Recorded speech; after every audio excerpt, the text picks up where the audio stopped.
Hi folks. Alright, I would like to discuss with you the hate coming off the Korean Peninsula towards the Japanese. Now it's not all South Koreans, but a significant number. But before I get into that, let me just give you a little historical event. The War of 1812 between the United States and Great Britain, the United Kingdom.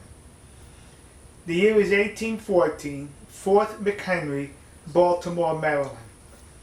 The Americans occupied the fort because it was in America. Well, in the harbor was British warships bombarding the fort in an attempt to get the defenders to submit to a surrender. On board one of those ships was an American gentleman by the name of Francis Scott Key. And all through the night, the British were bombarding the fort, hoping the defenders would lower the flag as a sign of submission, of surrender.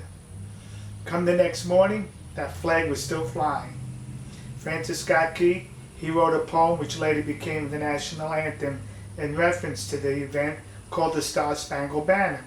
Well, the British ran out of ammunition, so they left.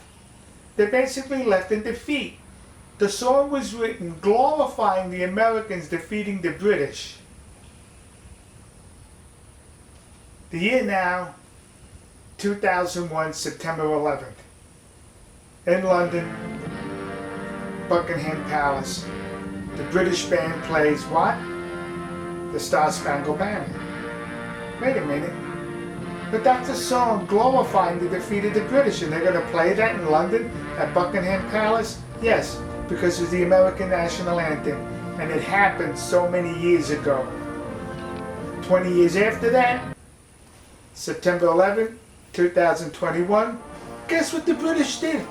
Once again, at Windsor Castle, they played the national anthem of America again, the Star-Spangled Banner, which glorifies America withstanding the bombardment of the defeated British who had to leave. Gee, how come there's no hate from the British towards the Americans and the Americans towards the British? You would think the British would say, we're not going to play that national anthem. It glorifies our defeat. Forget about it. We share a common language. We share a common interest, a common culture. We realize our enemies are not each other, but the terrorists and communism. Now let's go between South Korea and Japan. Once again, it's not all Koreans, but a significant number of them. Every opportunity they get, they express hate towards Japan because for a 35-year period in the beginning of the last century, Korea was part of Japan. And that's the reason for the hate. Wait a minute. The British colonies in America lasted over 100 years. How come there's no hate? Gee, I wonder why. Because mature people don't harbor hate that long. The people in Japan, the people in South Korea, you have a common enemy, and it's not each other. It's the commies in North Korea, it's the commies in China. Now sure, the Japanese expressed displeasure towards the South Koreans only as a reaction after the Koreans expressed disgusting hate and criticism of the Japanese. Well, naturally they're going to respond. How often has the Japanese national anthem recently been played out of respect in South Korea? We'll see you. God bless you. God bless America.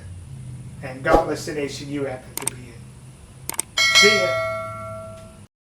ya.